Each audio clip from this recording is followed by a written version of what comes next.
Abala ko sa pagsusulat ng assignment ko sa notebook ko na hindi ko na nagawa kagabi nang may biglang umupo sa tabi ko. Kuryoso ko yun nilingon at nakita ko si John na nakangiti. Jane, pahinging papel. Pakopya na rin. Sabi niya sabay tawa kaya nagsalubong ang kilay ko sa inis. Cutting class ka na lang. Inis na sabi ko. Pero kumuha na siya sa papel ko at nagsimula na siyang mangopya. Kaya wala na akong nagawa pa. Sobrang nakakagulat dahil madalas pa siyang mag-cutting classes kesa pumasok. Hindi na ako magkakating kapag naging mabait ka sa akin. Sabi niya kaya napangiwi ako at napairap ng bahagya habang pinapanood siyang kumukopya sa assignment ko. Grade 10 na tayo. Ngayon ka pa magbabago? Sabi ko na siyang ikinatawa lang niya. Kaya wala sa sariling napatingin ako sa sulat kamay niya. Maganda ang sulat kamay niya. At ang naaalala ko ay matalino ito noong elementary. Dahil iisang school lang kami. Ngayong high school lang siya nagbulakbol. Kaya nasira na ang grades niya. Pero parang makakatapak pa naman ng senior high school. Jane, huwag kang nagpapaniwala kay John. Crush ka lang yan. Tukso ng mga kaklase naming lalaki na palagi niyang kasama sa pagkating classes. Dahilan para mapatayo si John para batuhin ng nilukot na papel ang mga barkada niya. Huwag kang maniwala sa mga yon. Mga siraulo lang sila. Sabi niya, kaya mariin ko siyang tinignan. Dahilan para kaagad siyang mag-iwas ng tingin at bumulong-bulong pa na hindi ko na pinansin pa dahil pinagpatuloy ko na lang ang pagsusulat ng assignment ko habang kumukopya naman siya. Palagi ko siyang napapansin, hindi dahil active o matalino siya sa klase, kung hindi dahil sa pagiging palabiro niya at pagbubulakbol. Maitsura rin kaya palaging pinipilit ng mga teachers na sumali sa mga school pageant pero palaging umaayaw. Simula ng araw na yon na hinayaan ko siyang kumopya ng assignment ay palagi na siyang pumapasok sa klase. Hindi na siya sumasama sa iba naming kaklase sa pagkakating na siyang nagpagulat. Hindi lang sa akin kung hindi pati na rin sa mga guro namin. Nagtuloy-tuloy siyang ganon hanggang sa matapos kami sa junior high school at nakatapak ng senior high school. Kung noong nagbubulakbol siya ay matunog na ang pangalan niya sa school, ay mas lalo siyang nakilala ngayon dahil inayos na niya ang buhay niya. Halos lahat ng babae sa school namin ay kilala at hinahangaan siya. Hanggang sa maging senior high school kami, lalo na dahil mas tumangkad siya at mas naging maganda ang katawan niya. Hindi na kami naging magkaklase dahil magkaiba ang strand na kinuha. Pero palagi ko namang napapansin dahil halos magkatabi lang ang classroom namin. Nakikita ko siya minsan sa likod ng building na tumatambay. Pero wala pa naman akong nababalitaan na nagkakating classes siya ulit. Kalagitnaan ng first sem ay mag-isa akong natira sa classroom dahil tinapos ko na ang assignment ko na ipapasa bukas para wala na akong gagawin mamaya sa bahay. Kanina pa umuwi ang mga kaklase ko at ako na lang ang maglalak ng room. Pero mula sa pagkakaupo ay bigla akong napatayo sa gulat nang biglang tumunog ang pinto ng classroom. Natatawa ang lalaking sumilip at huminga naman ako ng malalim nang makilala yon. Jane, sorry, tinulak ako. Natatawang sabi niya, sabay tingin sa buong classroom at nang makita niyang mag-isa ko, ay pumasok na siya ng tuluyan. May klase pa kayo? May meeting ang teachers ha. Kanina pa nga kami pinapauwi pero naglaro muna kami saglit. Sabi niya at naupo siya sa harap ko. May tinapos lang, uuwi na rin ako. Sabi ko, sabay sara ng notebook kong sinisilip na niya. Wow, puro numbers ah. Hindi ka ba nahihirapan, ma'am? Biro niya nang makita ang numbers sa sinosolve ko. Huwag kang mangialam, sir. Sakay ko sa biro niya, kaya natawa siya ng bahagya at umiling. Ayaw ko mag-teacher, pero sige, magiging pulis na lang ako para sir pa rin ang itawag mo sa akin. Biro niya ulit, kaya natawa na lang rin ako, sabay kuha sa bag ko. Nang maglakad ako palabas, ay sumabay na rin siya. Kami na nga lang ang nandito sa senior high school building, kaya nilak ko na ang room namin bago naglakad pababa kasabay siya. Cutting classes ka na lang, sabi ko, at ako na rin ang natawa nang maalala na sinabi ko rin ang parehong kataga sa kanya last year. Sama ka ba? Tanong niya sa tonong ng aasar, kaya nalukot ang mukha ko at kaagad akong umiling, kaya lalo siyang ngumiti. At sa pagngiti niyang yon, ay nakita ko ang mapuputi niyang ngipin at ang kaunting bilog sa pisngi niya na hindi gaano kalalim, kagaya ng sa akin. Gwapo nga talaga siya. Hindi na ako magtataka kung bakit bukang bibig siya ng mga babae dito sa school. Kahit grade 7 yata, nagkakakrush sa kanya. Lumayo ka sa akin, bad influence. Sabi ko, at bahagya akong nauna sa paglalakad. Pero nahabol niya pa rin ako, kaya nagtawanan kami hanggang sa makarating sa labas ng school. May sundo ka? Tanong niya na kaagad ko ikinailing. Barko si Papa, tsaka may klase pa si Mama. Commute lang ako ngayon. Sabi ko, sabay kaming pumara ng tricycle. Nauna ako at sumunod naman siya. Sobrang tangkad na niya talaga at maliit ang tricycle, kaya sobrang magkadikit namin. Dahil doon ay hindi ko maiwasang maamoy ang natural na bango niya na hindi masakit sa ilong. Wala sa sariling napatitig ako sa kanya, pero nang lumingon siya sa akin ay mabilis rin akong nag-iwas ng tingin. Huwag mo akong tinitignan ng ganyan, Jane. Maawa ka. Sabi niya sabay tawa, pero kalaunan ay naging seryoso rin siya. Hindi ka naman mamamatay sa titig ko, sabi ko habang sa harap na nakatingin. Hindi ko sigurado. Baka maglupasay ako bigla dito. Sabi niya, kaya inis ko siyang siniko na mahina niyang ikinatawa. Hindi ako natutuwa, sabi ko, pero mas lalo pa yata siyang natuwa dahil mas lumakas ang tawa niya na pati ang driver ay napapalingon na sa akin. Hindi ka bagay maging teacher, ang sungit mo. Pero hindi bala na. Maganda ka naman kaya hindi na mapapansin ng mga estudyante mo ang pagiging mataray mo. Sabi niya, kaya napasinghap ako. At ikaw, anong gagawin mo sa susunod? Manghuhuli ng kriminal? Sa bagay, baka kusa nang lumapit sa iyo ang mga babaeng gumawa ng masama kasi gwapo ang pulis. Pang-uuyam ko, sabay taas ng kilay sa kanya. Pero imbes na mapikon o mainis, ay ngumiti lang siya ng malapad na para bang may nagustuhan sa sinabi ko na nagbigay ng kiliti sa kanya. Gwapo ako?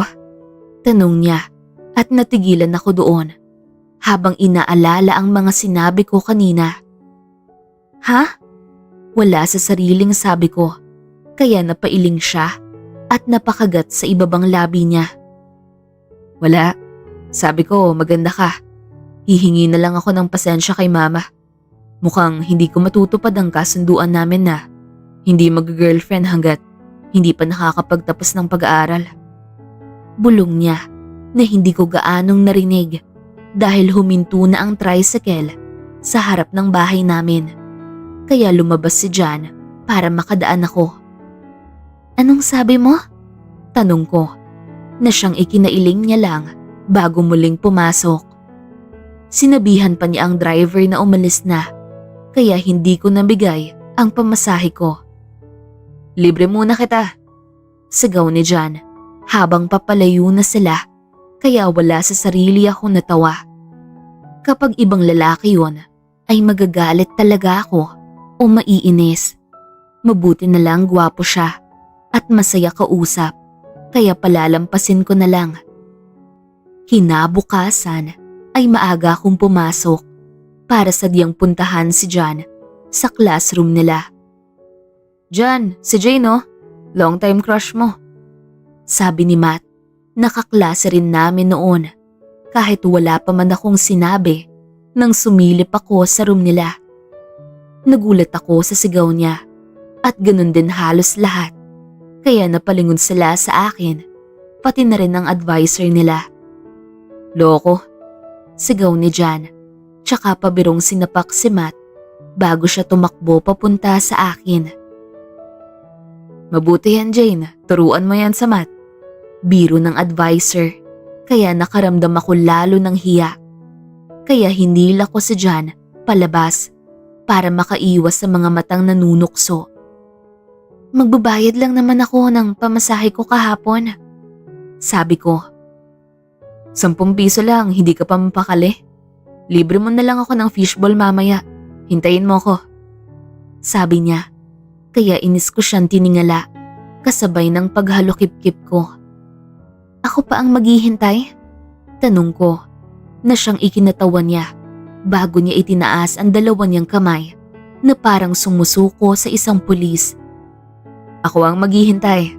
Mamaya pagkatapos ng klase. Itago mo na yung 10 piso. Sabi niya na ikinangiwi ko bago ko siya tinalikuran at pumasok na ako sa classroom namin. At nang makaupo ako sa upuan ko, ay muli ako napatingin sa labas. Naabutan ko si John na nakatingin sa akin at ang mahina niyang pagsalute bago rin pumasok sa classroom nila. Kaya napangiti ako at napapikit. Jane, kayo ni John? Crush ka niya noon pa. Grade 3 pa yata tayo. Sabi ni Jen, nakaklase ko mula elementary. Kaya gulat ko siyang nilingon. Ano? Tanong ko, na ikinatango niya ng ilang beses. Oo nga, sabi niya sa mga kabarkada niya noon. Sinabi naman ni Matt, lahat kami alam yun. Ikaw lang yata ang hindi. Sabi niya sabay tawa, kaya napatingin naman ulit ako sa labas ng room kung saan wala na doon si John at napaisip ng bahagya tungkol sa sinabi ni Jen. Nawala yun saglit sa isip ko, pero nang makita ko si John sa labas ng classroom namin ay bumalik lahat ng sinabi ni Jen. Idagdag pa ang mga nanunokson tingin ni Matt na tinulak pa si John papunta sa akin nang makalabas ako. Jane, alam mo ba, nung grade 6 sabi ni John, hihintayin ka niya? Ang torpe eh, umamin na ba? Natatawang tanong ni Matt, kaya nakaramdam ako ng hiya. Loko ka talaga, dun ka nga. Inis na tulak ni John, kaya natatawang tumakbo si Matt palayo, habang ako ay napatingin na kay John na kumakamot na sa batok niya. Huwag kang magpapaniwala doon. Busted na kaagad ako. Di pa ako nagsisimula. Sabi niya na binulong niya ang mga huling kataga, pero narinig ko rin naman. Biglang nagwala ang puso ko, kaya napaiwas ako ng tingin at nagsimula ng maglakad at sumunod naman siya. Crush mo pala ako ah, mahinang sabi ko na tama lang para marinig niya. Ang ganda mo eh, ang talino pa. Ikaw lang yata ang nakakaintindi sa math sa klase natin. Sabi niya sabay tawa, kaya nilingon ko siya nang makalabas kami sa gate kung saan maraming fishball na binibenta. Hindi ko maipaliwanag ang nararamdaman ko ngayon. Saya, kaba at tuwa ang naghahalo-halo na hindi ko na alam ang sasabihin. Kaya muli na lang akong umiwas ng tingin at nagsimulang tumusok ng fishball. Tumabi siya sa akin at dahil sa tangkad niya ay hanggang leeg lang niya ako. Dahilan para mas lalo akong makaramdam ng kaba. Nahalata ko na to noon pero binaliwala ko lang kasi palabiro talaga siya. Pero ngayong umamin na siya ay hindi ko na alam kung paano siya pakikitunguhan. Ang awkward pero parang nakakatuwa na hindi ko maipaliwanag. Magkano po? Tanong ko sa nagbebenta matapos kong kumuha. Pero nauna na si John na nagbigay ng pera. Kaya muli ko siyang nilingon. Akala ko ako ang magbabayad. Tanong ko na siyang ikinailing niya. Oo sana pero napaamin ako ng wala sa oras kaya ako muna. Baka ma-turn off ka at mabasted ako bigla. Bahala na. Sabi niya, kaya naningkit ang mga mata ko at kaagad akong napailing. Pero wala ring sinabi dahil hindi ko talaga mahanap ang mga salitang gusto kong sabihin ngayon. Sa sumunod na araw ay naging mas ilang ako kay John pero palagi kaming magkasabay umuwi. Parang sinasadya nga rin dahil magkasabay lang talaga kaming lumalabas sa mga rooms namin. Kaya hindi maiwasan na nagsasabay na lang kami. Halos isang linggo na ganun ang nangyayari. Kaya nang dumating ang Sabado at Linggo ay halos mawala ako sa sarili. Para akong kinikilig na ewan na hindi ko maipaliwanag. Kaya Sabado ng tanghali ay naisipan kong mamalengke para mawala saglit sa isipan ko ang mga nangyari nitong mga nakaraang araw. Palagi kong napapansin si John noon pa man. Aminado ako na gwapo siya pero ngayon ko lang talaga naramdaman ito. Kahit ako ay hindi ko alam kung bakit. Pero may epekto siya sa akin na siya lang talaga ang nakakagawa. Pagkarating ko sa palengke ay inisa-isa kong bilhin ang mga gulay na nilista ni Mama. Kalahati na ang nabibili ko nang bahagya kong nakarinig ng pamilyar na boses. Kaya kaagad ko yung nilingon. Bahagya kong napasinghap nang makita ko si John na nagbubuhat ng mga gulay. Kaagad na nagtama ang mga mata namin na siyang ikinagulat niya. Muntik pa niyang mabitawan ang isang sako ng gulay sa gulat. Pero kalaunan ay natawa na lang rin siya ng bahagya. Sabay punas ng pawis gamit ang damit niyang nakapatong sa balikat niya at takbo papunta sa akin. Namimili ka? Tanong niya kaya bumalik ako sa wisyo. Oo, nagtatrabaho ka dito? Sabi ko sabay tingin sa katawan niyang pawis na pawis. Kaya pala maganda ang katawan niya dahil nagbubuhat siya dito. Tumutulong ako kay Mama dito. Sabi niya sabay turo sa babae na nakatingin sa amin. Mahina ko yung nginitian at ganun din ang ginawa niya sa akin. Kaya bahagyang nawala ang kaba ko. Jojo, siya ba ang babaeng kinukwento mo? Maganda nga talaga. Sabi nito, kaya nakaramdam ako ng hiya. Ma, baka basta din ako, wag muna. Sabi ni John, tsaka pabiro akong pinakilala sa mama niya at kaagad hinila palayo doon. Natawa naman ako kasi wala siyang suot na t-shirt at pawis pa talaga siya. Pero kahit ganon ay hindi naman siya mabaho. Teka, hindi pa ako tapos mamili. Sabi ko habang natatawa kasi kalahati pa lang ng nasa listahan ang mga nabili ko. Ang mga natitira ay puro isda at karne na. Tara, tulungan na kita. Hindi naman ako mabaho. Sabi niya sabay taas ng kilikili niya at lapit sa akin. Kaya natatawa ko siyang tinulak. Baka hanapin ka ng mama mo. Sabi ko, pero hinawakan na niya ang palapulsuhan ko para hilahin ako patungo sa nagbibenta ng mga isda at karne. Hindi yan. Maganda ka naman kaya okay lang. Sabi niya at siya na nga ang tumulong sa akin sa pamimili dahil hindi talaga ako marunong pumili ng isda at karne. Halos siya ang nakipag-usap at ako lang ang nagbayad kaya napabilis kami. Hindi ko maiwasang humanga sa kanya sa pagkakataong to. Ngayon ko lang nakita ang tunay na siya sa labas ng eskwelahan. Tumutulong pala siya sa mama niya dito sa palengke at sapat na yon para hangaan ko siya ng lubusan. Salamat sa pagtulong. Kung wala ka ay kung ano-anong isda at karne na siguro ang binili ko. Pagpapasalamat ko matapos ko makumpleto ang mga bibilhin ko. Teritoryo ko ang palengke kaya maalam ako dito. Kapag namimili ka dito, puntahan mo lang ako sa pwesto ni mama. O kaya tawagan o i-text mo ko.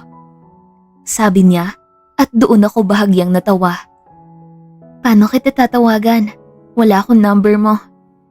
Sabi ko at doon biglang lumiwanag ang mukha niya na sinundan ng isang mahinang tawa. Hinihingi mo ba ang number ko? Tila nang aasar na sambit niya kaya napangiwi ako. Binabaliktad mo ang sitwasyon.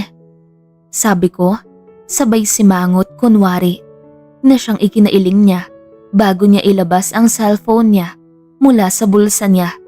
Sabay lahad sa akin. Mga 2 segundo ko yun tinignan bago tuluyan tinanggap para ilagay ang number ko doon. Palagi na ako magpapaload nito. Sabi niya, saka siya may tinipa doon at kasunod nito ay ang pag-vibrate ng sarili kong phone dahil may pumasok na mensahe mula sa hindi nakarehistrong numero na alam kong sa kanya. Uwi na ako, sabi ko matapos kong lagyan ng pangalan ng number niya sa contacts ko. Sige, i-text kita mamaya pwede? Tapusin ko lang ang trabaho ko dito. Sabi niya na ikinangiti ko. Sorry na abala pa kita. Hindi yun abala. Walang abala doon. Agap na sabi niya, kaya marahan akong tumango at kumaway na. Hinatid niya ako sa sakayan at hindi na mawala ang ngiti ko habang bumabiyahe pa uwi. Hindi ko maipaliwanag pero alam kong kinikilig ako. Lalo na dahil may natanggap ako kagad na text mula kay Jan pagkarating ko sa bahay. Nagtatanong siya kung nakauwi na ako, kaya mabilis ko siyang nireplyan habang papasok ako sa bahay. Marunong ka na palang mamili. Sariwa ang isda at karne na pinamili mo. Ikaw na lang lagi ang mamamalengke. Sabi ni mama, kalaunan habang tinitignan ang mga pinamili ko.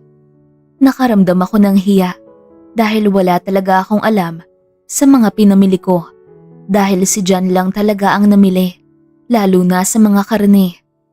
Pero gusto ko ang ideya na ako na palagi ang mamamalengke, kaya nanatiling tikom ang bibig ko doon. Matapos yon ay umakyat na ako sa kwarto ko. Inabala ko ang sarili ko sa pakikipag-text kay Jan hanggang sa bumangon ako bigla sa pagkakahiga. Nang pumasok ang tawag galing sa kanya, munti ko pang mabitawan ang cellphone ko nang sa biglang tawag ni Jan. Parang huminto bigla ang pagtibok ng puso ko at hindi ako makahinga ng maayos. Pero nang bumalik na ako sa realidad, ay nanginginig kong sinagot ang tawag niya. Sorry, pwede bang tumawag? Bungad niya na may kasama pang tawa. Kaya wala sa sarili akong napangiti. Tumawag ka na, may magagawa pa ba ako? Biro ko, kaya lalo siyang tumawa sa kabilang linya at nagpatuloy ang pag-uusap namin na kahit ako ay hindi ko na namalayan ng oras. Buong weekend ay naubos ang oras ko sa pakikipag-usap sa kanya na parang nasasanay na ako sa tuwing tutunog ang cellphone ko ay siguradong siya na yun. Ang araw-araw na pag-uusap namin at pagkakasama sa tuwing nasa school ay naging malaki ang impact sa akin. Tila mas lumalalim ang kung anumang nararamdaman ko sa kanya. Na kung noon ay humahanga lang ako sa itsura at ugali niya. Sa mga nagdaang araw ay tila lumalalim na ito na kahit ako ay hindi ko malaman kung ano ang itatawag. Pasulyap-sulyap ako sa kanya kapag nasa school at sa tuwing nahuhuli ko siya nakatingin sa akin ay halos maihi ako sa kilig. Hindi ko alam na ganito kalala ang magiging epekto sa akin ni John. Sa bawat araw na dumadaan ay mas lalong nag-iiba ang pagtingin ko kay John at hindi nakakatulong na gabi-gabi pa kaming nagtitext kaya parang nasanay na lang talaga ako sa kanya na kung wala siya ay hinahanap-hanap ko na. At palagi niya rin akong hinihintay kapag uwian. At kung may oras pa, ay kumakain kami ng tusok-tusok sa labas ng school. Palagi kong sinasabi na hati kami palagi sa bayad, pero hindi talaga siya pumapayag. Kahit kahuli-huling coin niya, ay dudukutin niya para lang hindi ako makapagbayad. At iba ang naging dating ng ganon para sa akin. Jane, si John hinihintay ka na naman. Tukso ng mga kaklase ko nang sila ang unang nakakita kay John sa labas ng room namin. Nakikipagtawanan pa siya sa ibang teachers na nandoon rin, kaya wala sa sariling natawa na lang rin ako. Magaling talaga siya makipag-usap sa mga tao, kaya hindi na ako magtataka. Halata rin na nagugustuhan siya ng mga teachers ngayon, lalo na at hindi na siya bulakbol. Lumipas ang ilang araw hanggang sa ilang buwan na ganun kami ni John. Nang makatapa kami pareho sa huling taon sa senior high, ay mas lalo kaming naging malapit. Walang malinaw na tawag kung anong meron kami. Basta ang alam ko lang ay gusto ko siya at alam kong gusto niya ako. Saan ka mag-aaral ng kolehiyo? Dito ba? Tanong niya isang araw habang naglalakad kami palabas sa school. Usap-usapan na ang mga entrance exam sa iba't ibang university at wala pa akong naisip kung saan ako magtitake. Hindi ko pa alam, baka dito lang rin para malapit. Sabi ko at doon siya bahagyang nagkamot sa ulo niya. Anong kukunin mo? Teacher? Math major? Tanong niya.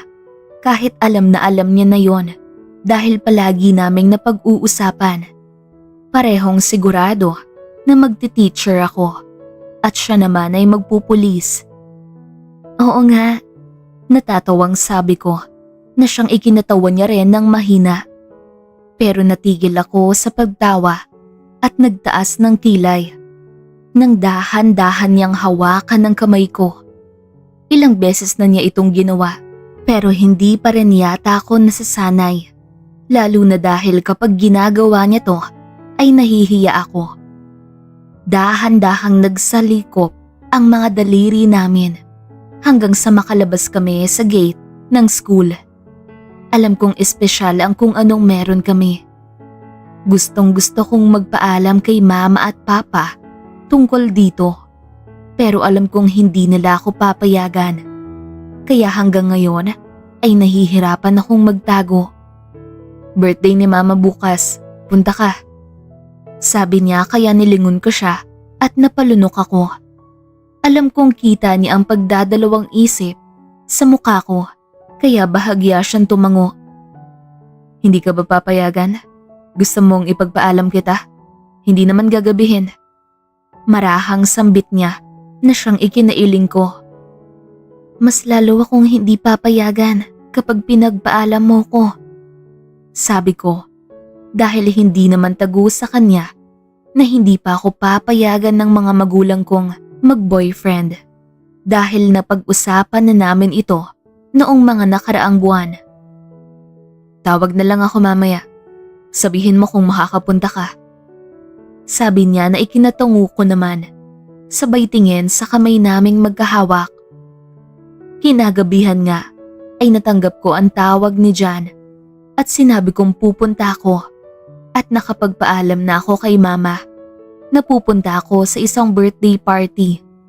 Hindi ko nga lang sinabi kung kaninong birthday para hindi na niya ako tanungin ng tanungin at baka makaabot pa kay papa at mas lalo akong pagbawalan sa paglabas-labas. Kinabukasan ay maaga akong naghanda dahil tanghalian daw maghahanda ang mama ni John. Nahihiya nga ako dahil wala akong regalo. Pero sabi ni John, hindi naman daw kailangan. Sumakay ako sa tricycle at inibangan niya ako sa waiting shed malapit sa bahay nila.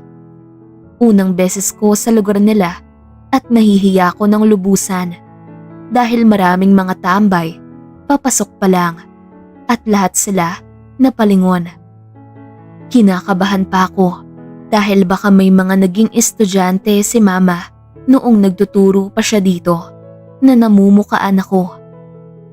Nakakahiya sa mama mo, sabi ko sabay kapit sa braso niya nang matanaw ko ang isang bahay na maraming tao at may karaoke sa labas. Hindi masyadong malaki ang bahay pero gawa rin naman sa semento. Maaliwalas tignan dahil puno ng bulaklak sa labas at may mga gulay na nakatanim kaya ang ganda tignan. Sumakses na talaga si John sa pangarap niya. Mula elementary ba naman? Sabi ng natatandaan kong naging kaklase namin noong junior high school. Kita ko ang pagkahiya sa mukha ni John dahil sa panunukso nila. Kaya natawa na lang rin ako at marahang nagmano sa mama niya na sinalubong kami. Wala naman sigurong naging estudyante si mama dito dahil sa pribadong paaralan siya nagtuturo. Bahala na. Happy birthday po. Sorry wala po akong regalo. Nahihiyang bati ko na siyang ikinatawa niya. Naku iha, wala yun. Sa loob na kayo kumain Jojo. Dalhin mo siya sa loob. Mainit dito sa labas. Sabi ng mama niya at tinulak na si John para madala na ako sa loob. At nang makapasok kami sa bahay nila ay kaagad kong nakita ang malinis na lang sala. Walang tao dito sa loob dahil lahat sila ay nasa labas. May mga pagkain sa lamesa kaya doon ako dinala ni John. Pero habang abala siya sa pagkuha ng pagkain ay napatingin naman ako sa mga picture frame sa pader. Nakwento niya na namatay na ang papa niya kaya silang dalawa na lang ng mama niya ang magkasama. Pero ngayong nakita ko ang litrato ng papa niya, dito ay masasabi kong kamukhang kamukha ito ni John. John, huwag mong ikwarto si Jane. Sisilip kami mamaya. Sigaw ng mga kaibigan niya sa labas, kaya natawa ko. Gago talaga to. Pasensya na. Kapitbahay lang kasi kaming lahat, kaya mga gala na dito. Sabi niya bago ako paupuin. Ang saya niyo nga dito eh. Sabi ko dahil sa lugar namin ay medyo eksklusibo. Walang masyadong maingay, hindi tulad dito. Ang ingay nga eh. Tawa niya kaya natawa na rin ako at nagsimula ng kumain. Matapos naming kumain ay sumali kami sa kasiyahan sa labas. Mga nagtatawanan at nag-uusap-usap pero mas lamang ang mga kumakanta sa karaoke. Sinubukan pa nila akong pakantahin pero umiling ako ng husto dahil hindi ako marunong kumanta kaya sa huli hanggang tawa na lang ako habang si John ay labas-masok para asikasuhin ang iba pang bisita ng mama niya. Mga bandang 2:00 ay tumabi sa akin si John kaya nilingon ko siya. Pasok tayo, may ibibigay ako. Sabi niya. Nangunot ang noo ko pero wala na akong nagawa dahil hinila niya ako papasok sa bahay nila. Anong ibibigay mo? Nagtatakang tanong ko lalo na dahil nagtuloy-tuloy kami hanggang sa buksan niya ang isang kwarto at tuluyan kaming pumasok doon. Kumabog ang dibdib ko nang mapagtanto na pumasok kami sa kwarto niya. Hindi gaano kalaki pero sobrang linis at bango. Mas malinis pa sa kwarto ko. Diyan lumabas na tayo. Sabi ko dahil baka kung anong isipin ng mga tao sa labas. Ito, pinag-ipunan ko to. Higit 1,000 rin kaya Totoong ginto. Sabi niya at nanlaki ang mga mata ko nang makita ang isang kwintas. May maliit yun na pendant na heart at napatulala na lang ako nang isuot niya yun sa akin. Para saan to? Nanginginig na tanong ko habang nakahawak sa kwintas. Wala lang. Gusto lang kitang bigyan ng regalo. Tsaka 1 buwan na lang gagraduate na tayo. Para hindi ka maghanap ng ibang mas gwapo sa akin. Biro niya, kaya napangiti naman ako at dahan-dahan siyang tinignan. Baka ikaw ang maghanap ng mas maganda. Ganti ko sa biro niya, kaya umiling siya kagad. Hindi na, ikaw na ang pinakamaganda. Sabi niya, kaya mas lalong bumilis ang tibok ng puso ko at dahan-dahan ko siyang hinawakan sa kamay. Thank you, marahang sabi ko at doon siyang umiti at marahan niyang hinawi ang ilang kwintas ng buhok ko na tumatabon sa mukha ko. Nagwala ang puso ko dahil doon at nagkatinginan kami. Kita ko ang pagbaba ng mga mata niya sa mga labi ko kaya napatikhim ako dahilan ng pag-iwas niya ng tingin. Labas na tayo, sabi niya at ako nang lalabas na siya pero hinila ko pabalik. Ito na yata ang sinasabi nila na first love. Para akong kinukuryente ng paulit-ulit. Maraming salamat, sabi ko at bahagya akong tumingala para maabot ang mga labi niya. Ramdam ko ang gulat niya sa ginawa ko pero kalaunan ay nakabawi rin siya. Ibabalik ko lang, bulong niya at sa pagkakataong yon ay siya na mismo ang yumuko para maabot ang mga labi ko. At hindi kagaya ng ginawa ko, iba ang halik na ginawad niya. Bahagyang gumalaw ang mga labi niya na nagbigay ng kakaibang kiliti sa katawan ko. Naghahalong lambot at tamis at hindi ko mapigilang ipikit ang mga mata ko para damhin ang halik na yon. At ilang segundo pa ay nasundan ko ang galaw ng mga labi niya hanggang sa lumalim ng lumalim ang halik na pinagsaluhan namin. Siya mismo ang tumigil at nakarinig ako ng ilang mga mura sa kanya matapos yun. Napapikit siya ng mariin at kagatlabi akong hinila palabas sa kwarto niya at nagpatianod naman ako kahit sobrang nanghihina na ako. Siya ang unang halik ko at masaya kung sa kanya ko binigay yon. Wala akong pinagsisisihan. Nang makalabas kami, ay nang aasar na tingin ang mga kaibigan ni Jan ang sumalubong. Ang pula ng labi mo dyan ah. Sumakses ka na? Kantsaw ni Matt na mabilis binato ni Jan ng paper cup. Mabilis naman akong yumuko dahil sa hiya at napakagat na rin sa ibabang labi ko. Ilang minuto akong nakisali doon pero hindi nagtagal ay nagpaalam na rin ako. Dahil baka magtaka si Mama kung masyadong hapon na akong umuwi. Salamat sa pagpunta, Iha. Mukhang bibig ka nga nitong si Jan. Ikaw pala ang dahilan kung bakit hindi niya mabitawan ang cellphone niya. Kahit sa pagbanyo dala-dala pa. Sabi ng mama niya. Kaya natawa ko. Sabay lingon kay Jan na nahihiyang tumatawa. Salamat din po, sabi ko. Sana hindi ito ang huling beses mong pagpunta dito. Sabi niya na ikinatango ko naman. Nagpaalam na rin ako sa iba pang kaibigan ni Jan bago kami naglakad palabas sa waiting shed para mag-abang ng tricycle na masasakyan ko.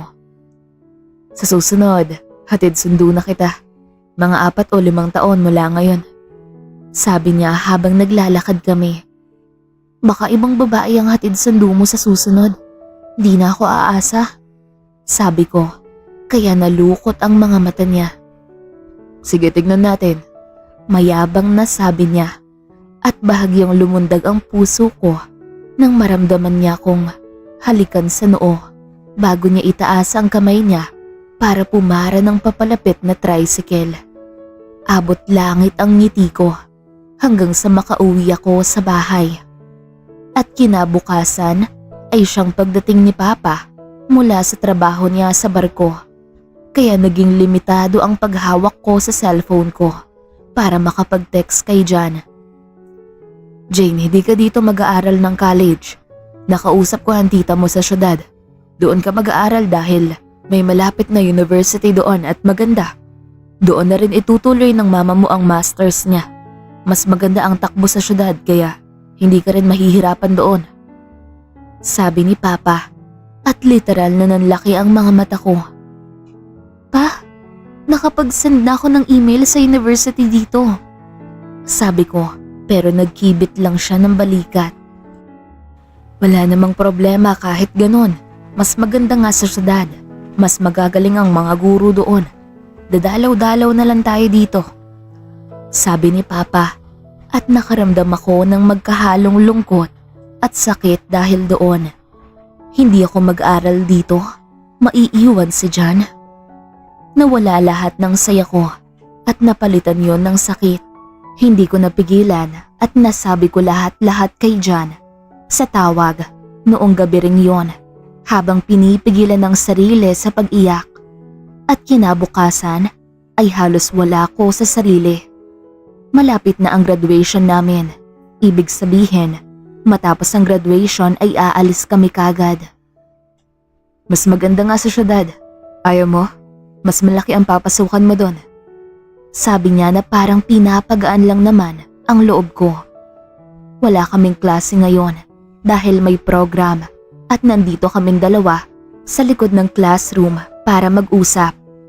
Gusto kong maiyak pero ayaw kong makita niya yon.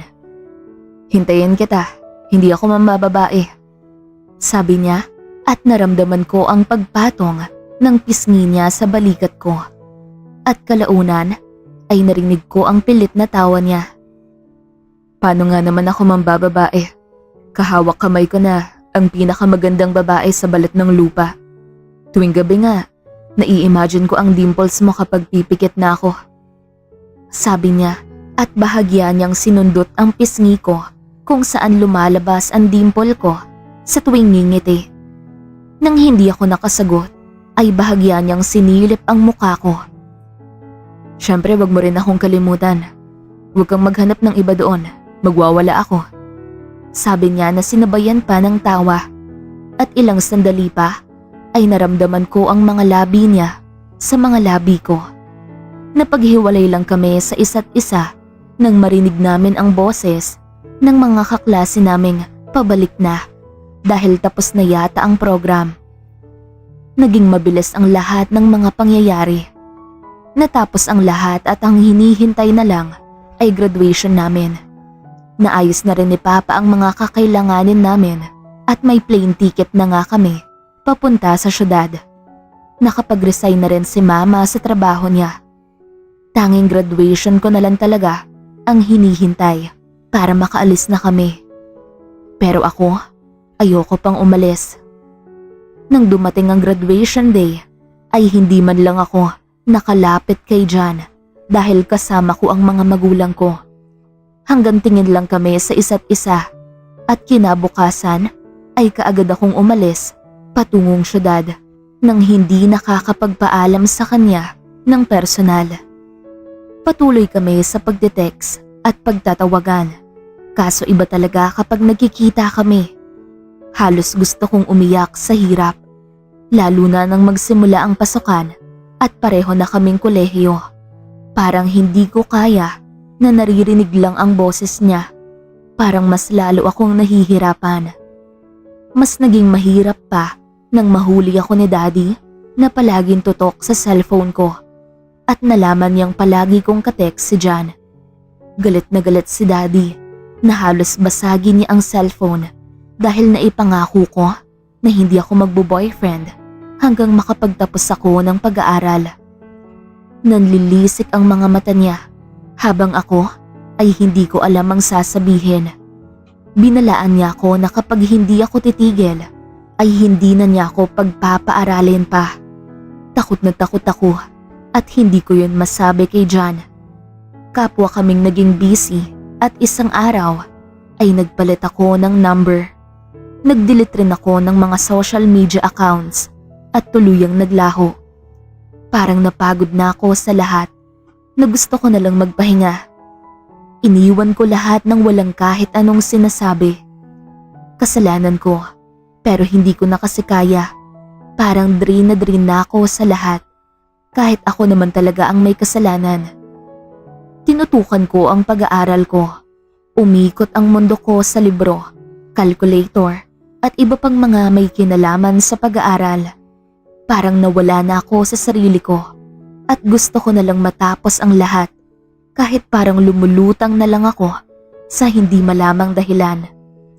At naging mabilis nga ang mga pangyayari. Natapos ko ang BSED Mathematics na may mataas na parangal. Kita ko ang saya sa mukha ni Mama at Papa, pero hindi ko yun maramdaman. Parang guminhawa lang ako ng kaunti dahil doon, pero may bigat pa rin sa puso ko. Nagturo ako sa isang pribadong paaralan sa syudad, pero si Mama at Papa umuwi na sa probinsya. Ako, pinili kong manatili dahil ayaw ko nang bumalik. Ayaw kong multuhin ng kahapon at natatakot akong ipamukha sa akin lahat ng mga kasalanan ko. Natatakot akong magsisi dahil alam kong wala na akong magagawa. Pinili kong gumawa ng sariling buhay sa syudad at kahit papilit akong pinapauwi ni Papa dahil magbubukas siya ng negosyo sa probinsya, pero tanggi ako ng tanggi. At dinadahilan ko na abala ko kahit hindi naman. Ayaw kong makaalala. May gusto akong takasan, kaya ayokong umuwi. At gusto kong panghawakan ng desisyong to. Ngunit isang araw ay tumawag si Papa na naaksidente sila, kaya nagkukumahog akong nag-impake para makauwi. Paanong nangyari? Naiiyak na tanong ko habang hila-hila ang mga maleta ko patungo sa airport. Nabangga kami ng truck, mabuti na lang at hindi malubha ang natamo ko. Pero ang mama mo, medyo malala ang tama sa ulo ni anak. Umuwi ka muna, sabi ni Papa, kaya halos takbuhin ko na ang distansya ng entrance ng airport. Gabi na ako nang makarating sa probinsya at hindi na ako pamilyar sa lugar. Dahil halos 6 na taon akong hindi nakauwi. Naligaw-ligaw pa ako bago ako makapagpara ng tricycle at magpahatid sa hospital habang daladala ko pa rin ang maleta ko. Tumakbo ako patungo sa loob ng hospital at nang makapagtanong ay agad kong hinagilap ang kwarto kung nasaan sila Mama. At nang malapit na ako ay nakita ko si Papa na may benda sa braso at nakikipag-usap sa mga naka-uniformeng mga pulis. Pa, anong nangyari? Kamusta si Mama? Hingal na tanong ko at napayakap ako kay Papa ng mahigpit. Stable na ang lagay niya, sabi ng doktor. Nagising na rin siya kanina pero kailangan niya pang manatili dito. Nandito ang mga pulis para imbestigahan ang nangyari. Magsasampa tayo ng kaso sa driver ng truck. Napag-alamang lasing siya, sabi ni Papa, kaya mabilis akong lumingon sa 2 pulis na nakatayo sa harap namin. At hindi ko naitago ang pagsinghap at panlalaki ng mga mata ko nang mamukaan ng pulis na kausap ni Papa. Bahagya akong napaatras at napaiwas ng tingin nang magtama ang mga mata namin ni John. Mas lalo akong hiningal sa paghahabol ng hininga. Kapitan, nadala na sa presinto ang driver ng truck, sabi ng isa pang pulis, kaya nilingon yun ni John at tumango. Sa ngayon, doon muna sa presinto ang driver. Ilalakad namin ang kaso, sabi ni John at lumingon siya kay Papa na tumango naman. Tahimik naman ako at wala sa sarili ko siyang hinagod ng tingin mula ulo hanggang paa. I'm so proud of him. Pero ang pagka-guilty sa loob ko ay umaapaw. Thank you, sabi ni Papa at nakipagkamay siya kay John. Umalis si John matapos yun nang hindi man lang lumilingon sa akin. Kaya habang naglalakad sila papalayo, ay wala sa sariling tinitigan ko siya. Maraming taon na talaga ang lumipas. Ang dami nang nagbago. Mabuti at dumating kaagad ang mga pulis. Sabi ni Daddy at pumasok na kami sa kwarto ni Mama. Ang importante, ligtas kayong pareho. Wala sa sariling sabi ko. Nang masigurado ko na maayos si Mama at Papa, ay umuwi ako sa bahay para ayusin ang mga gamit ko at makapagbihis na rin. Konti lang naman ang sugat ni Papa, kaya siya ang magbabantay kay Mama. Pero matapos kong magbihis, ay bumalik rin ako sa hospital at doon na nagpaumaga. Kinabukasan ay kinailangan kong pumunta sa police station para i-follow up ang kaso. Kaya mabilis akong umuwi sa bahay para maligo at kumuha ng sasakyan para makapunta na sa police station. Hindi kayo magkakilala. Bulong ko sa sarili ko habang mahigpit ang hawak ko sa manibela ng kotseng minamaneho.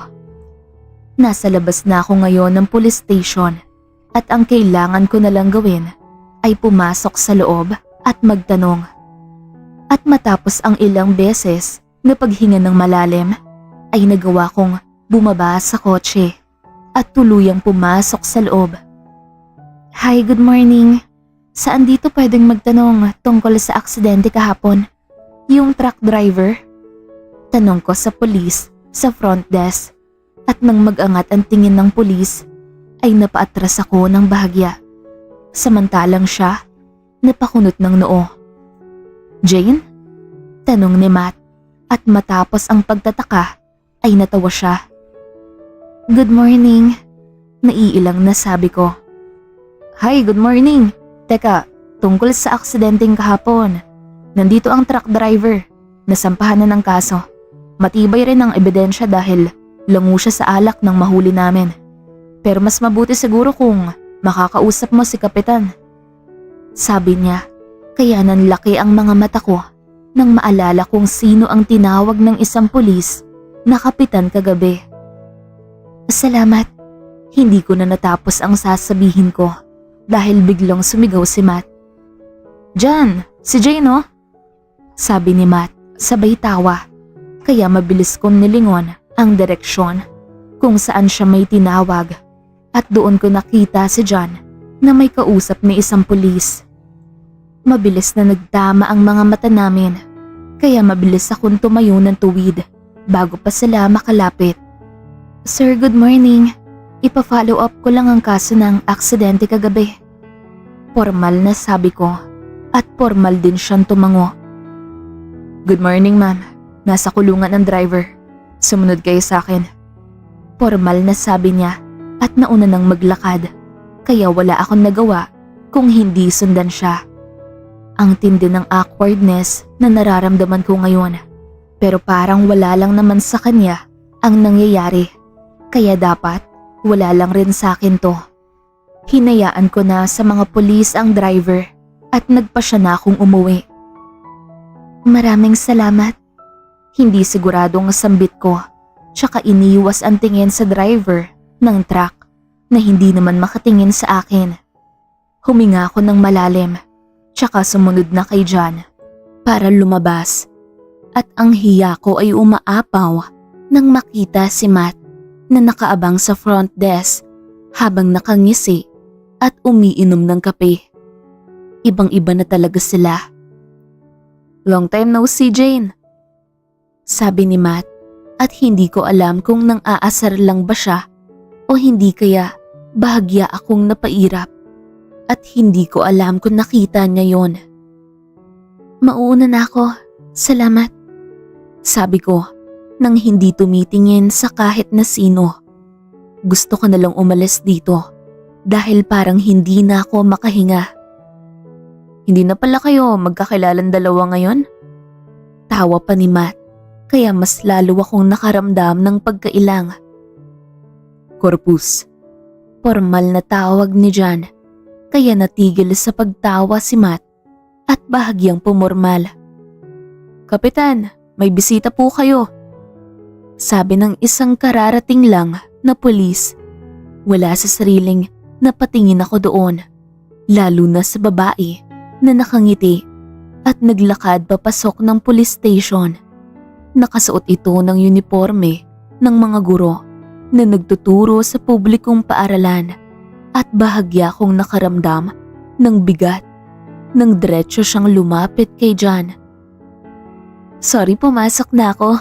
Hinatid ko lang tong pagkain mo. Nagluto ako," sabi ng babae, at doon ako napalunok ng mariin at mabilis na naglakad palabas.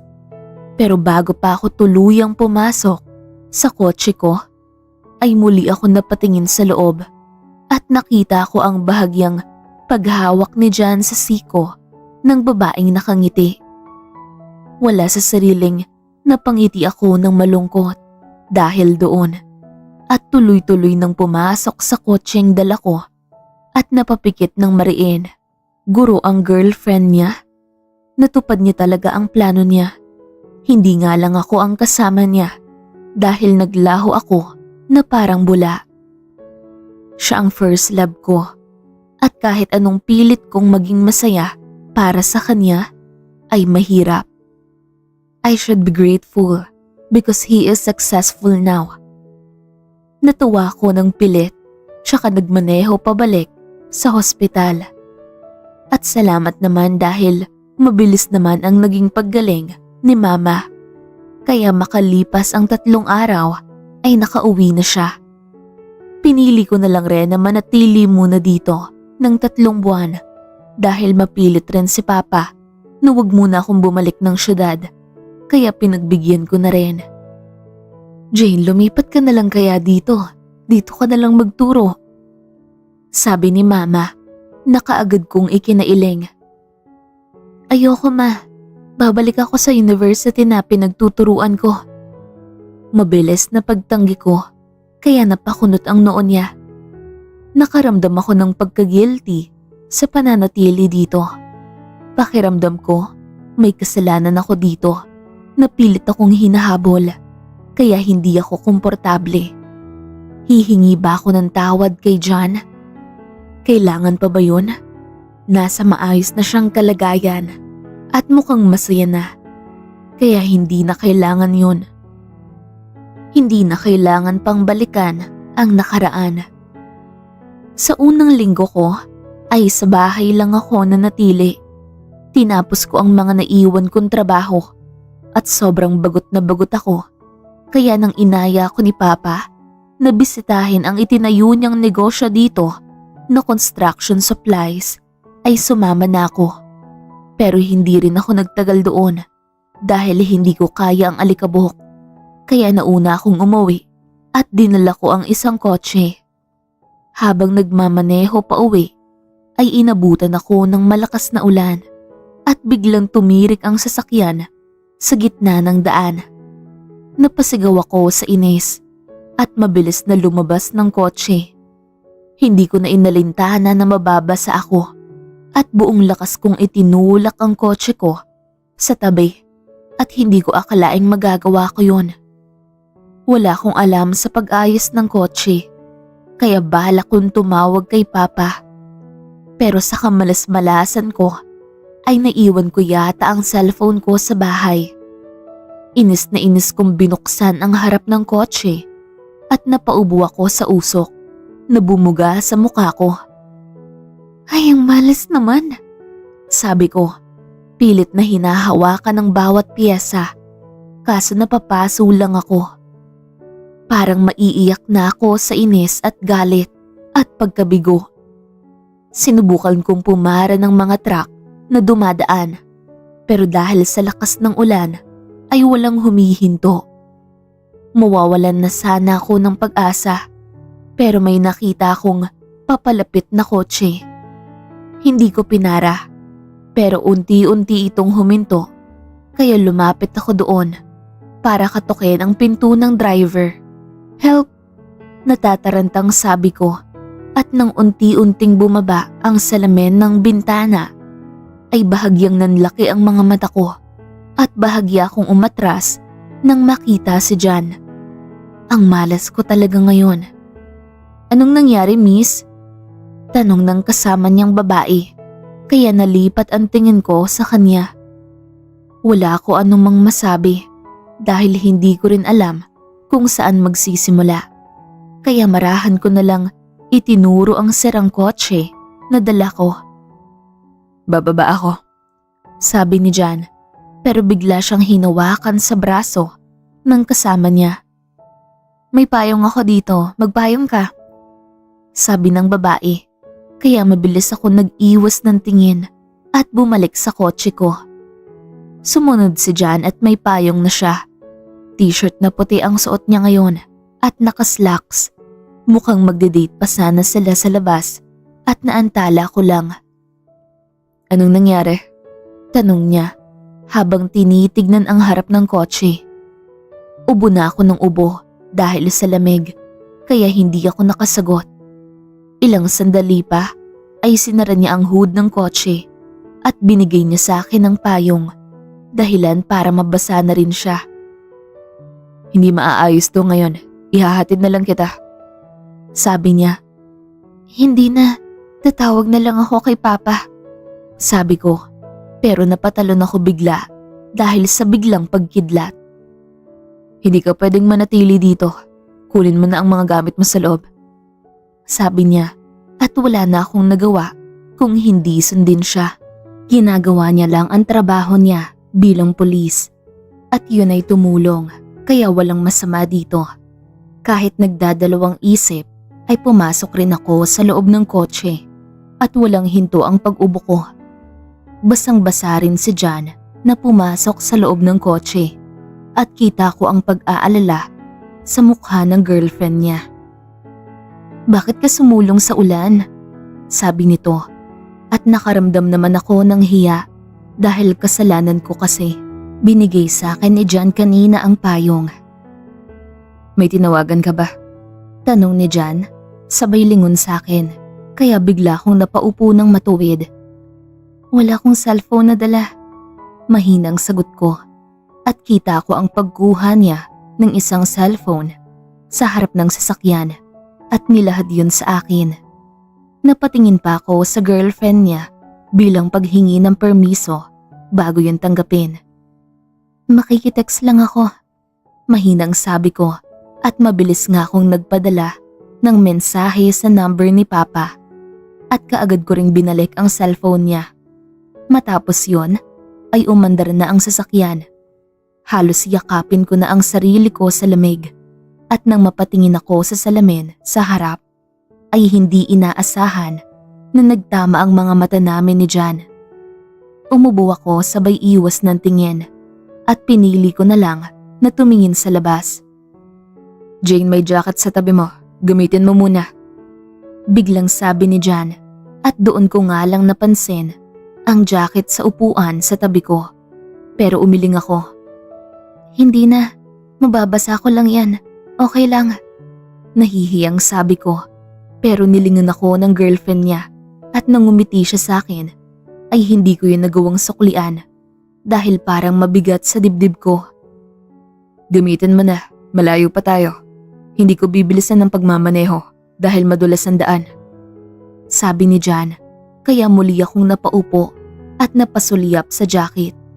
Nang maramdaman ko na hindi ko nakakayanin ang lamig, ay patay hiya ko na lang na binalot ang jacket sa katawan ko at pumikit ng mariin. Salamat, sabi ko at hindi na ako umimik pa. Nagsalita lang ako ulit nang magtanong siya ng direksyon kaya formal ko namang sinagot. At hindi nga nagtagal ay nakarating na kami sa tapat ng bahay at tumila na rin ang ulan. Kaagad kong nakita ang paglabas ni Papa para salubungin kami. At lumabas din si Jan. Basang-basa pa rin siya at mas lalo akong nag-guilty doon. Paano ko mababalik to? Lalabhan ko muna sana. Marahang sambit ko at hindi ko talaga magawang tumingin sa mga mata niya. Parang kasalanan kapag nagkatitigan kami kaya sobra kong iniiwasan. Jane, anong nangyari? Kaagad na tanong ni Papa. At si Jan ang una niyang binalingan. Napanood ko ang pakikipagkamay ni Papa sa kanya at wala ko sa sariling napatitig doon ng matagal. Paano kaya kung malaman ni Papa na si John ang dahilan kung bakit niya ako pinagalitan noon? Ano kaya ang magiging reaksyon niya? Mauna na kami. Sabi ni John matapos nilang mag-usap ni Papa at isang sulyap lang ang iginawad niya sa akin bago siya pumasok ulit sa kotse. At nang makaalis na sila, ay doon ko naalala ang jacket na nakabalot sa akin. Nagkaroon ako ng lagnat dahil sa nangyari. Pero kinabukasan, kaagad ay nagpa siya kung ihatid na lang sa police station ang jacket ni John. Babalik na lang siguro ko kaagad sa syudad. Parang hindi na ako makahinga dito sa probinsya. Pagkarating ko sa estasyon ng mga pulis, ay nagdadalawang isip pa akong pumasok. Pero nang makita ko si Matt sa loob, ay tumuloy na ako at nagpa siyang sa kanya ko na lang ipapaabot ang jacket ni John. Jane, wala ka namang dinadalaw dito, no? Gulat na tanong niya at nagpalinga-linga pa siya na parang may hinahanap. Pakiabot naman kay John. Pakikisuyo ko at inabot ko sa kanya ang paper bag na dala ko kung nasaan ang jacket. Yun lang, may closure na ba kayo? Tanong niya na parang nang aasar, kaya dumaan ang inis sa mukha ko. Pakibigay na lang, sabi ko, at doon siya natawa. Lalo na nang tumalikod na ako para umalis. Nasa loob siya. Tawagin ko ba? Kasalanan mo naman to. Ghoster. Sabi ni Matt, kaya inis ko siyang nilingon. At sa paglingon ko sa kanya, ay bahagyang nanlaki ang mga mata niya dahil papalapit na si John at hindi ko kaagad nagawang alisin ang inis sa mukha ko. Kaya nakita niya. Anong nangyayari dito? Formal na tanong niya at nagpalipat-lipat ang tingin niya sa amin ni Matt. Hinatid ko lang ang jacket mo. Ipapabigay ko na lang sana kay Matt. Salamat sa pagtulong kagabi. Sabi ko at doon nga binigay ni Matt ang paper bag na dala ko kanina. Uuwi na daw si Jane. Ingat, Jane. Sabi ni Matt at bumalik na ulit ang pang-aasar niya at hindi ko na talaga napigilan ang pag-irap. Mauna na ako, sabi ko at tinalikuran na sila. Pero napakuyom ang kamao ko nang marinig ko muli ang pang-aasar ni Matt. Jane, huwag ka munang mawawala. Ako na lang ang manliligaw sa'yo. Pabirong sabi ni Matt at hindi ko na siya nilingon pa. Nagmadali na lang akong umalis doon at nagwawala na ang dibdib ko. Seeing John again made me feel so sad. Hindi ko maipaliwanag pero naghalo ang lungkot at panghihinayang sa loob ko na hindi ko alam kung saan nagmumula. Sa sumunod na gabi ay napag-alaman ko na may nagbibenta ng mga street foods sa malapit na seawall at napag-isipan kong mamasyal ng bahagya at magpahangin na rin para makapag-isip-isip. Nagpahatid lang ako kay Papa dahil may tricycle pa naman daw na bumabiyahe kahit gabi na, kaya magko-commute na lang ako. Naabutan ko ang maraming mga bilihan kaya natutuwa akong namili ng mga tusok-tusok. At habang tumutusok ay napapangiti ako dahil noong high school pa ay halos araw-araw kaming kumakain ng mga ito. Habang abala ko sa pagtusok ng fishball ay biglang may binati ang tindero. Kapitan, mabuti naman at napadaan ka ulit dito. Sabi ng tindero, kaya gulat akong napatingin sa tabi ko at hindi ko inaasahang si John ang makikita ko. Parang biglang nagbalik tanaw ang isip ko, pero kaagad ko ring pinigilan. Nagutom lang saglit, sabi ni John at nagsimula na rin siyang tumusok, kaya tumigil na lang ako. Magkano po ang akin? Mahinang tanong ko para makapagbayad, pero biglang nag-abot si John ng 100, kaya hindi nakasagot ang tindero sa akin. Ako na, sabi ni John. Nakaagad kong inilingan. Huwag na, ako na po ang magbabayad nitong sakin. Sabi ko, kaya nagtaka ang tindero kung sino ang susundin sa aming dalawa dahil naglahad na rin ako ng 100. Kunin mo na ang bayad ng 2 sa 100 ko kuya. Sabi ni John at ang tindero ay tumango kaya wala na akong nagawa kung hindi ibaba na lang ang kamay ko na may hawak na 100. Bigla tuloy ako na guilty sa pagkain ng mga laman ng baso ko.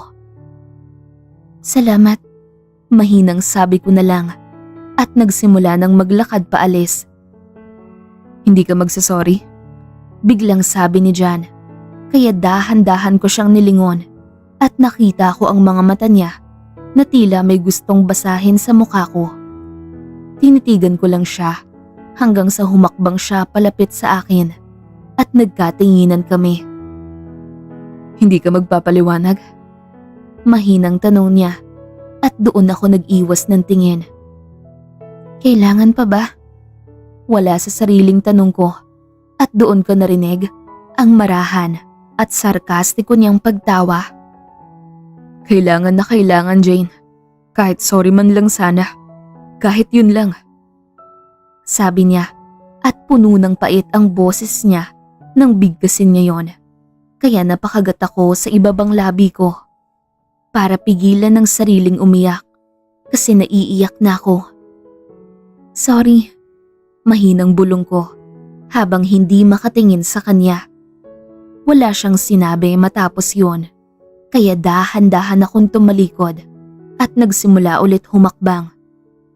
Yun lang talaga ang sasabihin mo? Walang paliwanag? Wala ka ng iba pang sasabihin kung bakit bigla ka na lang nawala? Na kahit na saang parte tignan ay wala naman akong ginawang masama. Sunod-sunod na sambit niya kaya natigilan ako. Talagang isusumbat mo yan sa akin, John? Tanong ko. Saka siya nilingon at naabutan ko siyang pumikit ng mariin. Kailangan ko kasing malaman, Jane. Ilang taon akong nanghula lang. Sabi niya at bahagya niyang tinuro ang bench sa gilid. Huminga ako ng malalim at sumunod na lang sa kanya nang dahan-dahan siyang lumapit doon para umupo. Nang makaupo ako ay sa harap lang na natili ang mga mata ko habang siya ay nakatingin sa akin. Hindi ko alam. Napagod lang ako sa lahat. Napagod lang ako na pati sarili ko. Hindi ko na maintindihan. Marahang sambit ko. Tsaka ako napangiti ng malungkot. Kung napagod ka, sana sinabi mo. Alam mong maiintindihan ko. Sabi niya at doon ako nagsisi. Tama siya. Sana sinabi ko. Pero huli na ang lahat. Hindi na namin maibabalik ang nakaraan. Okay ka na. Okay na rin ako. Huwag na natin gawing big deal yun. Sabi ko, saka siya nilingon. At nang magkatinginan kami, ay kitang-kita ko ang pangungulila sa mga mata niya. Basang-basa ko ang maraming katanungan na gusto niyang isaboses. Pero wala siyang sinabi. Aalis ka ulit? Tanong niya. At sa pagkakataong to, siya naman ang tumingin sa harap habang ako ay nanatiling nakatitig sa kanya. Nagbago na talaga siya. Ang daming nagbago sa mukha niya. Kailangan kong umalis bago pa ako makapanggulo dito. Sabi ko, sabay tawa ng peke. Ganun lang kadali yun? Sarkastikong sambit niya. Masaya ko para sa'yo dyan. Marahang sabi ko, sabay tingala kasi parang maiiyak na ako. Ayaw kong isipin kung ano ang meron kaming dalawa dati pero hindi ko mapigilan. May babalikan ka doon? Mahinang tanong niya. Trabaho ko, sabi ko at matapos yon ay kapwa kaming tahimik.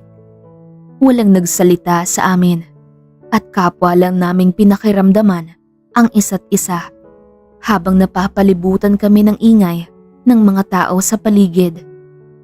Sa unang beses, matapos ang ilang taon, ay nakaramdam ako ng bahagyang kontento at gaan sa pakiramdam. Gusto kong magalit. Gusto kong magkunwari na Hindi na lang kita kilala at wala tayong pinagdaanan. Pero ang hirap. Gusto kong manumbat. Sabi niya sabay tawa ng sarkastiko. Magkunwari ka dyan. Magkunwari ka na lang.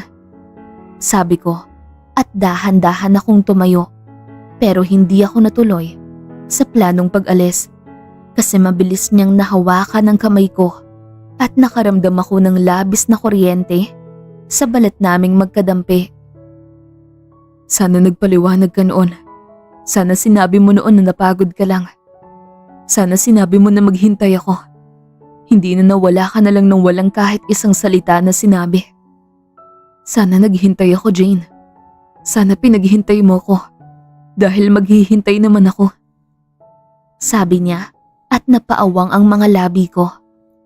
Gusto kong maghanap ng mga salitang sasabihin sa kanya para bawiin ang mga taong nagtago ako sa kasalanan. Pero bago ko pa mahanap ang mga salitang yon, ay nahagip ng mga mata ko ang pamilyar na babae. Jan, sabi nito nang makalapit, kaya kapwa kaming napalingon ni Jan sa kanya. At nang bumaba ang mga mata niya sa kamay kong hawak ni Jan, ay mabilis akong umatras. Una na ako, salamat dito. Sabi ko, tsaka na ako nagmadaling umalis doon at sumakay sa tricycle. Nang makalayo ng kaunti, ay doon ko na hinayaan na bumuhos ang mga luha ko. Kailangan ko na talagang umalis. Pinapahirapan ko lang ang sarili ko dito. May nangyari ba? Namumugto ang mga mata mo. Pansin ni Papa nang makauwi ako. Nakaagad ko na lang inilingan at dali-daling dumiretso sa kwarto ko. Umiyak ako buong magdamag at doon ko naisipang mag-book ng ticket pabalik sa lugar na pinagtatrabahuan ko. At nang magising ako kinabukasan, ay yun ang sinabi ko kay Mama at Papa. Naaalis na ako bukas na labis na lang ikinagulat dahil ang alam nila ay mananatili ako dito ng 3 buwan. Pero hindi ko na talaga kaya. Parang hindi ako makakahinga dito. Nahihirapan ako. Mamimili lang ako ng pasalubong ng mga katrabaho ko sa bayan. Sabi ko at kaagad nga akong umalis para gawin yon. Desidido na akong umalis at hindi ko alam kung kailan ulit ako makakabalik dito. Pero sana kapag dumating ang panahon na yon ay wala na akong pinanghahawakan sa puso ko.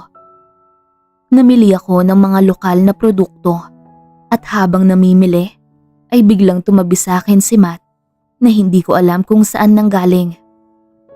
Naghiwalay si Jan at Mira kagabi daw. Sabi niya at doon niya nakuha ang atensyon ko. Bakit mo sinasabi sa akin to? Tanong ko na ipinagkibit balikat lang niya. 3 buwan lang sila. Ngayon lang nagka-girlfriend si Jan matapos mo, 'di ba? Ilang taon siya naghintay sa'yo dahil baka magparamdam ka ulit. Pero nawalan ng pag-asa, kaya sumubok sa iba. Pero nang sumubok siya, ayun namang pagbalik mo. Ang galing ng timing mo, no? Sabi niya, kaya nanuyo ang lalamunan ko. At kaagad na akong nagbayad nang walang kahit anong sinabi pa sa kanya. Hindi ko alam kung anong pumasok sa isipan ko. At kaagad kong naisipang i-cancel ang flight ko bukas. Pero bago ko pa yun mapindot, ay may nakabangga ako at nahulog ko ang phone ko. Jane, sambit ng nakabangga ko at siya mismo ang pumulot ng phone ko. At dahil bukas ang phone ko, ay saglit siya napatitig doon. Dahilan ng pag-igting ng panga niya. Aalis ka bukas? Tanong niya na may matalim na mga mata. I-cancel mo. Sabi ko at wala pang 1 segundo ay pinindot na niya ang cancel at binulsa ang phone ko. Sabay hawak sa palapulsuhan ko. Mag-usap tayo. Bumawi ka sa akin. Bumawi ka. Sabi niya at sumenyas siya sa ibang mga pulis na nakamasid sa amin. Bago ako pinasok sa isang kotse. Sobra ang pagkabog ng dibdib ko at hindi ako makahinga ng maayos dahil sa mga nangyari. Akin na ang phone ko, John. Sabi ko na ikinailing niya. Ang dami mong kasalanan sa akin, Jane. Ilang taon ako nagbukang tanga at panay hintay ng mga message mo sa akin. Pero wala. At ngayong pilit na akong bumabalik sa tuwid na landas, ay nagpakita ka ulit. Frustrated na sabi niya na parang hindi na alam ang gagawin. Kaya lumiliko ulit ang landas mo? Mahinang tanong ko nang maalala ang sinabi ni Matt kanina. Oo, lumiliko pabalik sa'yo. Sabi niya at doon ako natahimik. Hinayaan ko siyang dalhin ako sa kung saan at nang napamilyaran ko ang daan na tinatahak niya ay napasinghap ako. Bakit tayo pupunta sa bahay niyo? Tarantang tanong ko. Nabanggit ko kay mama na bumalik ka na. Sinabi niya na sana bumisita ka. Sabi niya kaya nanlaki ang mga mata ko dahil ang bilis ng mga pangyayari. Ano? Teka lang, ang bilis naman yata. Sabi ko at natataranta na.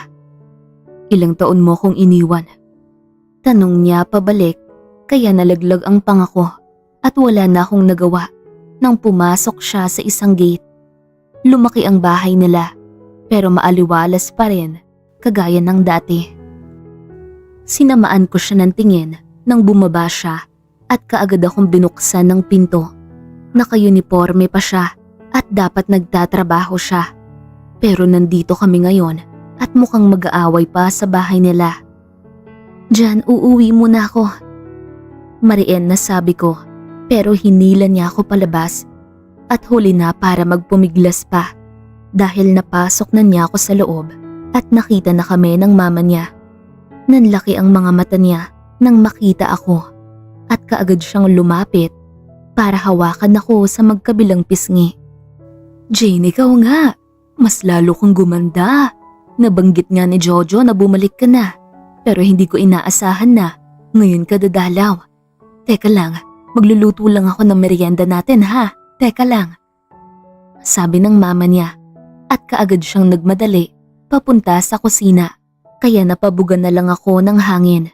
Hindi ko na alam ang gagawin ko ngayon. Diyan ang sabi mo mag-uusap tayo. Paano kapag move on na ako? Sabi ko dahil kahapon lang may girlfriend siya at ngayon hila-hila na niya ako. Ang bilis naman. Sabihin mo yan kapag hindi mo nasuot ang kwintas na binigay ko nung high school pa tayo. Sabi niya kaya napahawak ako sa kwintas na suot ko at napalunok na lang. John, please. Hindi ko magawang tapusin ang gusto kong sabihin dahil biglaan niyang nilapit ang mukha niya sa akin at naramdaman ko na lang bigla ang mga labi niya sa mga labi ko. Bumawi ka please. Bumawi ka. Huwag mo na akong iwan please. Nanginginig na sambit niya at namasa ang mga mata ko doon. Hindi ko na napigilan pa ang pagyakap sa kanya dahil alam ko sa loob-loob ko na ito lang ang hinihintay ko. Ito lang ang kailangan ko. Paano ko babawi? Mahinang tanong ko habang yakap-yakap namin ang isa't isa. Huwag ka nang umalis. Huwag mo akong iwan. Bulong niya at sa pagkakataong yon ay tila gusto ko na lang siyang pagbigyan dahil kapag pinagbigyan ko siya ay parang pinagbigyan ko na rin ang sarili ko. Nag-usap kami ng masinsinan sa bahay nila at kinamusta rin ako ng mama niya. Kaya nawili ako sa pakikipagkwento. Medyo madilim na nang maisipan kong umuwi at hinatid naman ako ni John. Grabe ang kaba ko dahil nakaabang na si Papa sa gate namin. At nang huminto ang kotse ni John sa tapat ay kaagad siyang lumapit. Magandang gabi po. Pasensya na at medyo ginabi si Jane. Magkasama lang po kami buong araw. Sabi ni John. Alam kong may naisip na kaagad si Papa. Siya ba ang palagi mong katext noong nag-aaral ka pa? Biglang tanong ni Papa at sinagot ko yun ng tango. Matapos yon ay tinapik niya ang balikat ni John at inaya itong magkape sa loob na pinaunlakan naman ni John. Hindi naman na ako bata. Alam kong hindi na mahigpit sila Papa sa ganitong mga bagay. At nang makita ko ang ngisi ni John Matapos silang mag-usap ni Papa, ay alam ko na kagad na nakuha na niya ang gusto niya, kaya gumaan ang pakiramdam ko. Sa sumunod na mga araw ay literal na pinabawi ako ni John. Palagi kaming magkasama at minsan guilty pa ako dahil nakikita ko ang dati niyang girlfriend na nakatingin sa amin kapag lumalabas kami. Pero nawawala rin ang guilt ko sa tuwing umingiti siya at tumatango sa akin na parang sinasabi niya na okay lang ang lahat. Parang bumalik ang dating sigla ko. Parang bumalik kami sa pagkabata. Sa bahay ka na raw maghapunan, pinagluto ka ni Mama. Sabi niya habang namamasyal kami, kaya napatango na lang rin ako. Lipat na lang kaya ako dito. Dito na lang ako magtrabaho. Wala sa sariling tanong ko sa kanya, kaya hinarap niya ako. Oo, mabilis na sagot niya, kaya bahagya ako natawa. Malaki ang agwat ng sahod, pero mahirap na kasing bumalik doon. Pag-iisipan ko muna, sabi ko, kaya kumunot ang noo niya. Ako ang gagawa ng resignation letter mo mamaya. Sa palagay mo, papakawalan kita. Ang dami mong kasalanan sa akin, kaya dito ka lang. Pabirong sabi niya na ikinatawa ko at matapos yon ay dumiretso na kami sa bahay nila. Nagluluto pa ang mama niya nang maabutan namin, kaya umakyat muna kami sa taas para humiga saglit. Sa ilang beses kong pagpunta rito nitong mga nakaraang araw ay madali ako naging komportable. O wag ka na lang magtrabaho, ako na lang ang magtatrabaho. Sabi niya habang dinudungaw ako na nakahiga sa kama niya. Nang hindi ako nakasagot ay bahagya siyang lumapit sa akin at yumuko ng husto para maabot ang mga labi ko. Hindi ako nagbibiro, ako na lang magtatrabaho. Sabi niya at dahan-dahan ko na lang naramdaman ang lambot ng mga labi niya sa mga labi ko. Naalala mo ba dati ang unang beses kitang hinalikan sa kwarto ko? Para akong lumipad sa alapaap nung mga oras na yon. Bulong niya habang patuloy akong hinahalikan sa marahan na paraan. Ilang sandali pa ay pareho kaming nadala sa lalim ng halik na pinagsasaluhan namin at hindi na namin nakontrol ang bawat isa.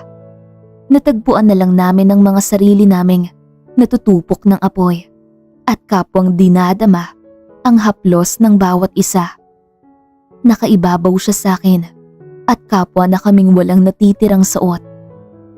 Mahal na mahal kita, Jane. Kahit anong pilit kong kalimutan ka, hindi ko talaga kaya. Sabi niya. Hindi ko alam kung ilang sorry pa ang dapat kong sabihin para mabura ang kasalanan ko. Babawi ako. Sagot ko at doon na namin hinayaan ng mga sarili namin ang apoy na kapwa naming hindi mapipigilan.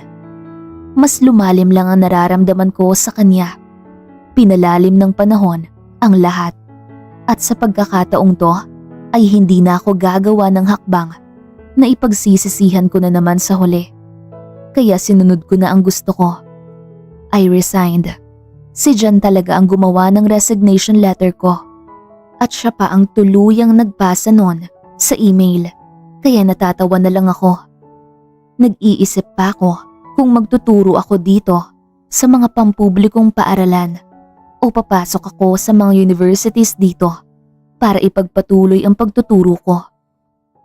Huwag ka na lang magtrabaho, sagot ni John nang minsan ay hiningi ko ang opinyon niya. Magugutom ako, sabi ko, kaya napangiwi siya at natawa. May ipon na ako, tsaka hindi naman kita gugutumin, sabi niya. Kaya napanguso ako para pigilan ng tawa dahil sa isip ni John ay planado at kalkulado na talaga ang lahat ng plano niya at malinaw na malinaw sa akin na kasama ko sa planong yon. Hindi pwede, sabi ko, kaya napasimangot siya ng bahagya. Grade 3 pa lang tayo, gusto na kita. Ngayon pa ba kita gugutumin? Malambing na bulong niya. Tsaka marahang hinawakan ng bewang ko para hilahin ako lalo palapit sa kanya.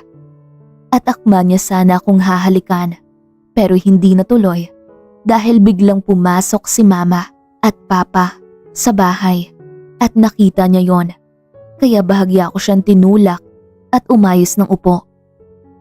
"Gabi na Jan, dito ka ba matutulog?" Tanong ni Mama. Kaya kita ko ang paglaki ng mga mata ni Jan. Pwede po? Ibig sabihin, uuwi po ako mamaya. Sabi ni Jan na nagpatawa sa akin ng mahina. Kaya natawa na lang rin sa pagkataranta niya.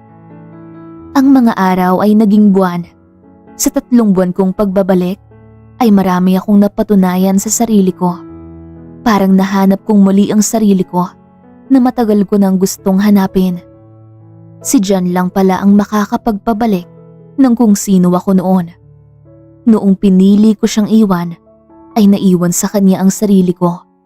At ngayong nagkaayos na kami, ay naayos kong muli ang problema ko. Natutunan ko na dapat huwag akong padalos-dalos. Dapat kong sabihin sa kanya ang mga problema ko. Dapat akong maging bukas sa lahat ng bagay. Hindi ko dapat sarilinin ang lahat. Pero sobra naman yata akong naging bukas.